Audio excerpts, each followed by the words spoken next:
Anyway, let me mind my business. I've already not minded my business. Hello, welcome back to my channel. Thank you so much for being here. That was super sweet of you. Oh my goodness, I'm so excited. It's a get ready with me. You already saw the title. I don't have any makeup to share yet because I'm not wearing any other than my eyebrows, but I do have cute Shopkey K earrings on today. Aren't they so fun? My little stars and moons. And yeah, I'm just very excited to sit and have a very casual, chill video, catch you up on what I've been thinking about, the state of the Muni community, as if anybody needs my 2 cents on it. I feel like everyone's already given their 2 cents, but I'm like, you know what? It's the industry I'm in. I'd love to talk about it. I love to talk about the nuance. Love to have a conversation about nuance in beauty reviews, in the beauty community and whatnot, and just show you some really cool makeup. I want to do a purple makeup look today. I have a bunch of purple water activated liners and purple beautiful shimmery eyeshadows today because I just got one of the Revlon super lustrous shine lipsticks that everybody is losing their minds over on TikTok, saying that these are like the most wonderful thing ever, and everybody likes that one shade rum raisin, but it's sold out. But the bold shades were not sold out, so I was able to snag this one on Amazon for $7. It's the shade Sleek Mulberry, so I haven't even tried it yet. So you can see it's still got the seal on the side, but I'm building a whole look around it. So purple eye look to match this purple lip. I'm very excited about it. If you don't know, purple's my favorite color. If you've been here for more than like one video, you probably know. So if that sounds like a topic that is interesting to you and you want to do a little purple get ready with me and chat about some fun stuff, then I encourage you to please subscribe and keep on watching because it's coming at you right now. So as is tradition, I don't really have any planned in mind other than the colors, so I'm gonna use this Glisten x Maytahmi palette and just dig into these pinks and purples. I'm using a Glisten number 6 brush, by the way, starting with a thick brush for my initial lines. So let's talk about this whole nuance topic that I mentioned in the intro. So I'll try to link the reel if I can find it, but somebody had a really good take on this whole Mikayla mascara situation. And here's the deal, she's not the first, my quick 2 cents on that issue, she's not the first influencer to lie about the performance of a product. I'm not saying it's okay, it's definitely not. And I would love to know more information, and like L'Oreal is for sure at fault here too, because brands have to approve ads that you do with them.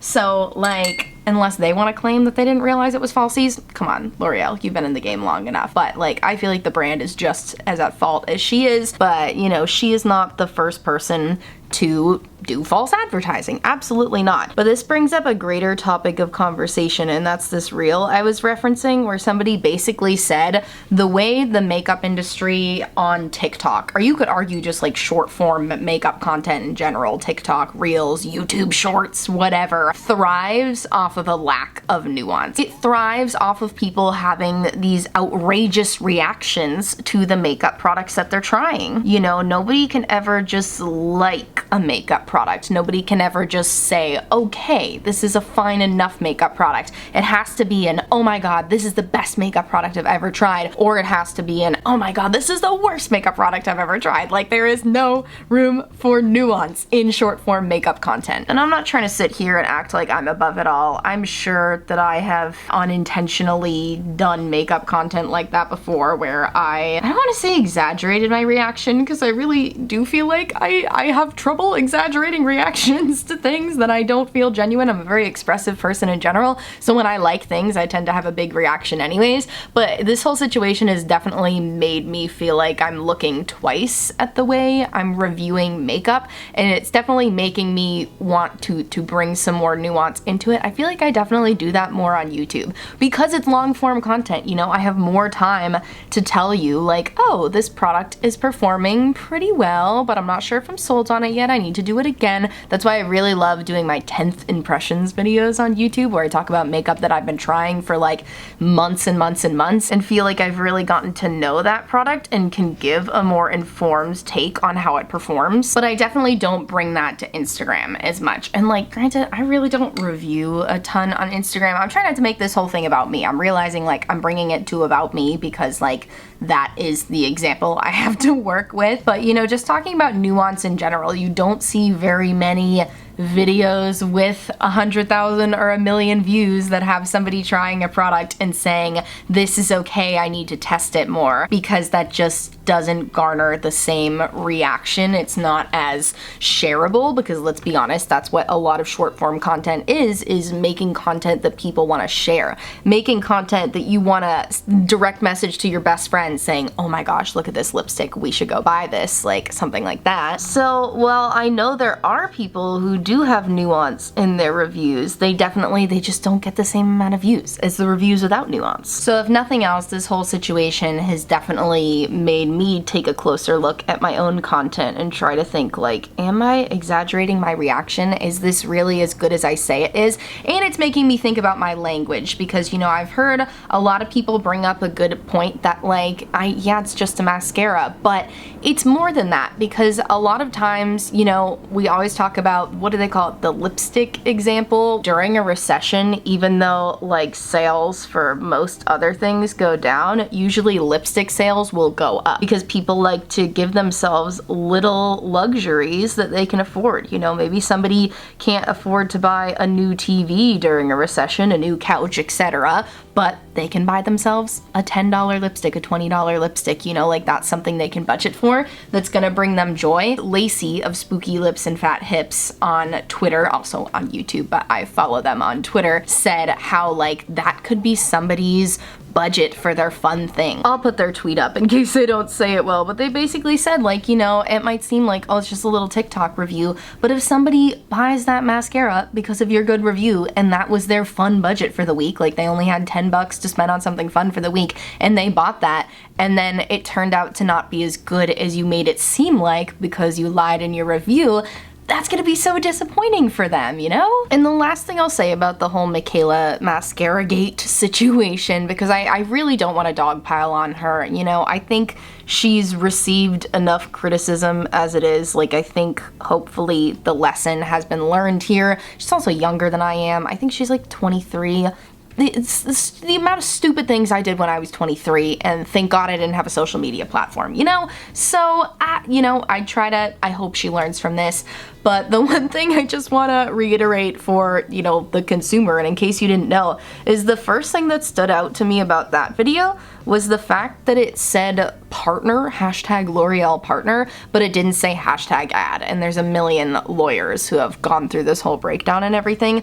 But basically, if you're doing a paid sponsorship, you have to disclose it per FTC guidelines. You can't say hashtag partner and just assume that your consumer knows that that means paid, because honestly, I don't even know. I do this for a living and I don't even know if hashtag partner means paid, because every time I've done a paid sponsorship, they tell you to do hashtag ad, or they tell you to just like mention that it's sponsored, or you use the paid sponsorship label that I know is available on TikTok now. So that can no longer be an excuse for why people aren't using it. But there was no hashtag ad or anything in her video. So I just think that's almost the greater issue here. That's almost a greater issue than even lying about the mascara, because if she's not getting paid to lie about the mascara, I mean, you gotta use your platform for good, especially when you have a platform that big. My gosh, you have to be responsible with it. But, you know, if she's being paid to lie too, then that's just even worse. So I just hope that, and a lot of people on TikTok do that, and on Instagram too. I'm always seeing people hashtag partner something. Hashtag NYX Cosmetics partner is a big one. And I'm always like, are they getting paid? I don't know. I hope they're getting paid if they are doing work for them. It's really not clear when you just say partner. You gotta put a hashtag ad there. It's so easy. I would love to know what you guys think about this whole situation though. Like I said, I mean, I really don't want to dogpile on Mikayla too much, because I feel like the people in the comments have told her how disappointed they are. Like, I think she knows at this point that was a really bad thing to do, because we know it was a bad thing to do, and I hope she learns a lesson from this. But how absolutely classic of Jeffree Star to emerge after this and be like, I'm coming back to makeup reviews because you guys need an honest reviewer and I'm the only one who can do it. Really, Jeffrey? You're the only person in the world who makes honest makeup reviews? Get out of here. Honestly, get out of here. Don't come back. He just like makes my blood boil when every time anything dramatic happens in the makeup community, he emerges as like some sort of martyr, some sort of our savior to come bring back honest makeup reviews, as if there aren't millions of micro-influencers on TikTok and Instagram who post honest reviews every day. The reason this got so much attention is because Mikayla has something wild like 10 million followers, you know, and it was L'Oreal, it was a big ad, but there are so many micro-influencers and people with small followings who give honest reviews. Like, even people with big followings who still give honest reviews. Like, I don't know why he always has to act like he's the only one that gives honest reviews. It's really, I mean, it's narcissism, honestly. Yeah, I think it's narcissism. And if this is your first time finding out that I think Jeffree Star is a bad person and you're horrified, don't let the door hit you on the way out, because I will never support, I have never supported, and you know, I feel I can sleep at night with that. All right, I'm having so much fun with this liner, but I have sparkles that I need to add, so let me leave some space for that. I'm going in with my Causemetics primer potion. I think that's what it's called. Yeah, the primer fixer potion, and then I'm gonna go in with some of their opal multichromes, or maybe just one. I think I'm gonna go in with their purple opal multichrome. Do you guys think Shane Dawson will make a documentary on this whole situation? Even though he said he's done with the beauty community, but Jeffrey's involved, so I feel like whenever Jeffrey's involved in a scandal, Shane has to capitalize off of that. Anyway, let me mind my business. I've already not minded my business. So I'm gonna use the shade Nightfall, which this is okay. It looks like pinky purple on the cap, but now I'm holding it up to the camera and it's looking green. Oh, is this the right decision for me to put on my lid? I think that it still is. I'm gonna use my little half magic pyramid shaped brush that I love, and we'll see what it looks like. I've used this before, but I can't remember. I know, oh cool, oh, how weird. I promise that wasn't an exaggerated reaction. I'm just gasping because it looks straight up pink, like a beautiful pinky purple in my mirror, but it looks like frosty on camera. I don't know how that works. I do know how it works. It's multi-chromes. They look different in different lighting. I wish I had a little camera in my compact mirror. I wish I could screen record. Wouldn't that be a great invention? Making a mirror that can like screenshot what it looks like a phone. Because it's so hard to show multi-chromes in different lightings. People who are like multi-chrome creators, like Bad to the Brow, Millie of Bad to the Brow, is so good at showing how multi-chromes look in different lighting. Glam Smitty is another one who is so freaking good at showing multi-chromes in like different lightings. I don't know how they do it. I mean, I think they just have their lighting situation down, whereas I don't. I have like one single box light. No, I don't think you call it a box light. It's like a little panel. I have like one light that looks like this. Ooh, exposing my smudgy mirror. Mom, don't look at that. I will clean that later. But yeah, I only have that one light and the natural light, so I definitely don't have the multi-chrome situation lit up. But sometimes if you hold a mirror next to your eyes, you can kind of see it more. This mirror is smudgy too. My gosh. Really pretty color though. I've used these Causemetics multichromes before. This is not a first impressions by any means, but I really like them. And something I really like about them is that they have a little cap on the inside, so it's not like you pull the cap off and it's just like pigment everywhere, because some loose pigments just like are in the cap. So I appreciate that this one has a good sifter too. It's not one of those like, what do you call it? You know, like a typical sifter, something that looks like, you know, a spaghetti strainer. This one has just like a little hole in the middle so you can actually get the product out. Oh my gosh, I've been really wanting to try out the About Face loose pigments, but they have that little sifter in them, like the spaghetti strainer sifter. And the one time I tried to pull it off, I spilled purple pigment all over my floor and it took forever to clean, so I haven't even tried it again, but maybe someday.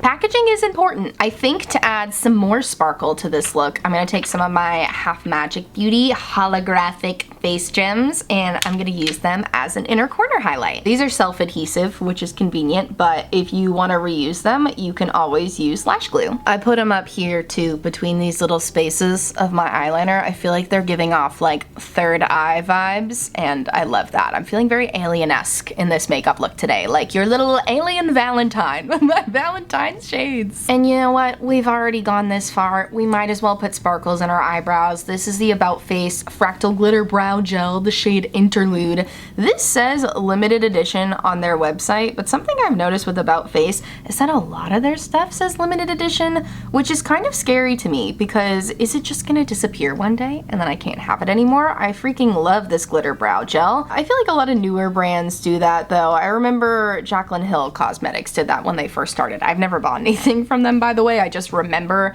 this being a thing where like they did a lot of like limited edition stuff and people speculated it was because they're still trying to get a feel for what's popular and how much they should produce of something. So like making something limited edition to see if like it sells. That way if it doesn't sell well, they can just be like, oh well, it was limited edition and like not sell it anymore and remove it from the website. But if it does really well, then they can like make it permanent. It's just so fun. It's a really good brow gel too. I honestly want About Face to make this brow gel in like a clear color too, because this keeps my brows in place all day. All right, let's do some freaking base makeup. I'm gonna use the Pixi Flawless Beauty Primer. I've been testing this one out. I don't think I've mentioned it on here yet. It's kind of strange. It gives me very like 2018 makeup vibes where we used to all just like put highlighter all over our face as our base, but like a little bit less extreme than that, but a little bit more extreme than the Auric Glow Lust.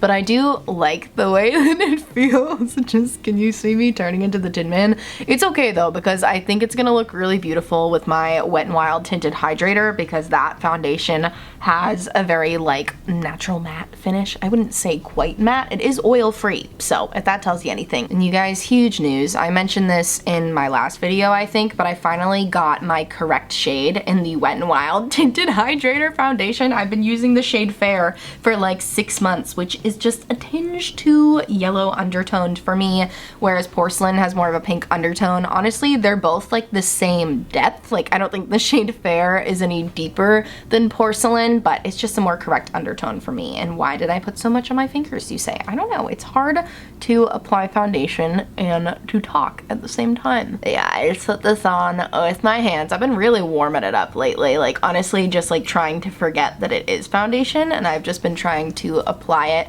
like it's a face cream. And I don't know if that's good advice, but I feel like it works with this product. I definitely don't think every foundation will work like this, but the Wet n Wild Tinted Hydrator really does have a very hydrating quality to it. I know, they named it Tinted Hydrator and it's actually hydrating. Amazing. But with this one, I feel like you can get away with just like rubbing it in. If you have dry skin like me, I don't know. I can't vouch for everything. This is what I'm trying to bring more into my videos, is nuance. I'm trying not to just say like, this works, this foundation will never break apart on you, this foundation will look perfect all the time, even if that's how it works on me, because my skin type might not be the same as your skin type. You know, I'm gonna try to be better about reminding you of what my skin type is, reminding you of how foundations normally look on me. I used to be very much like, why doesn't everybody just apply their foundation with their fingers? But not everybody can. Something I've also learned recently, which I feel like I've learned before, but you know how they say you have to learn a lesson like 40 times before it finally sticks?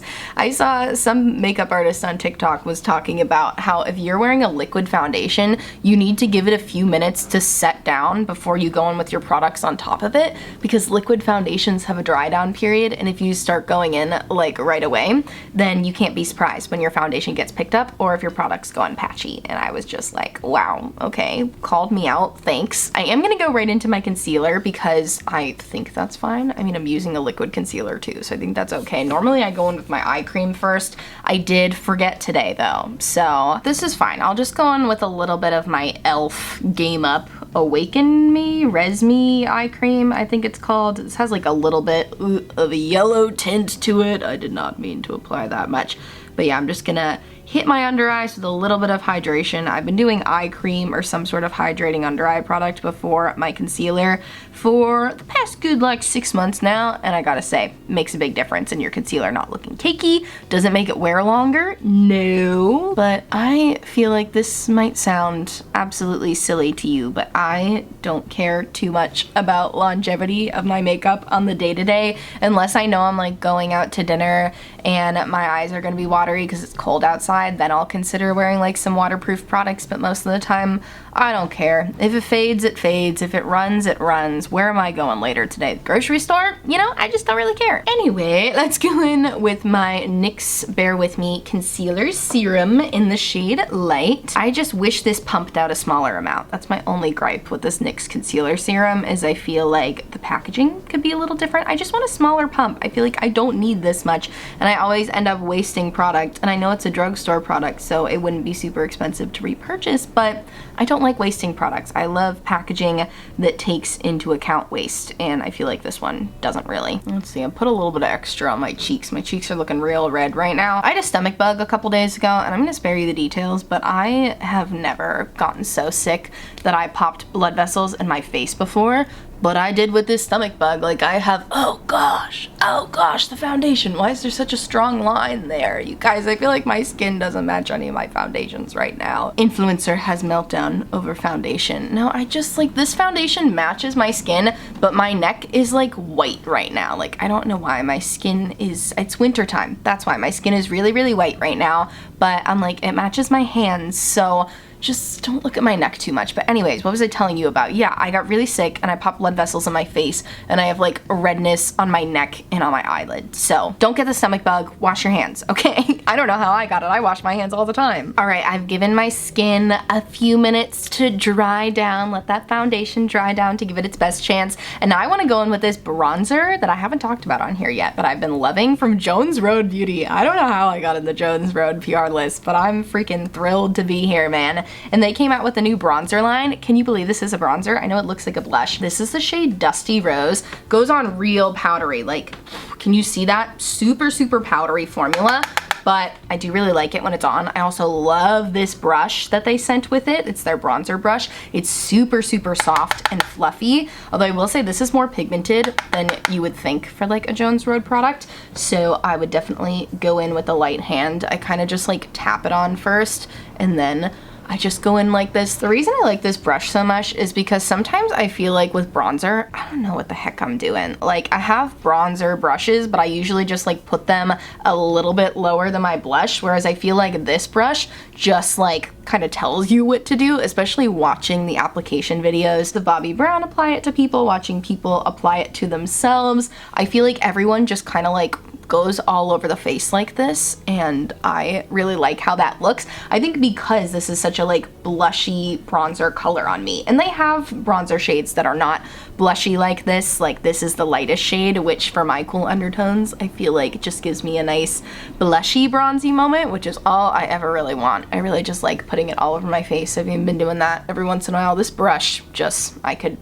sleep in this brush. It's so nice. Let's put a little powder blush on though, shall we? It's been a while since I reached for my Odin's Eye Soul Mane blushes. This is the shade Roseate Love. It's kind of like, this is also a powdery product. This is a pretty similar shade to the Jones Road bronzers, but it's a little peachier, I would say. So I feel like this is bringing some warmth. It also has a sheen to it, so I'm using it as a highlighter. Look at that glow on my cheeks. This is a really pretty blush. I forgot about these for a while because honestly I feel like I've just been in a cream blush era lately, but now this powder bronzer has been making me want to get back into powder blushes. I haven't tried it with cream products yet, at least I don't think I have, so I'll have to do that because I love when a powder bronzer can work well with cream blushes. So I'll definitely give that a try and get back to you. Oh, should I have put that there because it's kind of glowy? It's fine. It's like, I like the sheen in these Odin's Eye blushes because they're like sheeny blushes, but they're not like blush lighters, so I'm a fan. And I'm not gonna put highlighter on because I already got my glow, but I will set my face. I have been testing this setting spray from Thrive Causemetics. They sent it to me in PR. It's their instant makeup fix, which makes it seem like it would be a dupe for Fix Plus, but